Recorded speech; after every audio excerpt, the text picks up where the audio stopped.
Hi friends, ఈరోజు మన recipe పుల్లట్టు. ఆంధ్రాలో ప్రతి టిఫిన్ సెంటర్లో ఇవి ఉండాల్సిందే.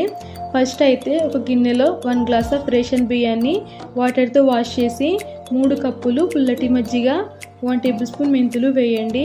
మీకు ఇంకా సాఫ్ట్గా రావాలి అంటే నానబెట్టినప్పుడు అరకప్పు అటుకులను కూడా వేయండి. వీటిని ఇలా ఓవర్ నైట్ నానబెట్టండి. నెక్స్ట్ డే ఇలా మొత్తం మిక్సీ జార్లో వేసి పిండిని మెత్తగా గ్రైండ్ చేసి గిన్నెలోకి తీసుకోండి. ఇందులోనే తగినంత సాల్ట్, 1 టేబుల్ స్పూన్ జీలకర్ర వేసి మిక్స్ చేసి స్టవ్ ఆన్ చేసి అట్ల పెనం పెట్టి ఆయిల్ వేసి హీట్ అయ్యాక కొంచెం మందపాటి దోశలాగా వేయండి. ఒకవైపు కాలిన తరువాత రెండో వైపు కూడా ఎర్రగా కాలనిచ్చి ప్లేట్లోకి తీసుకోండి.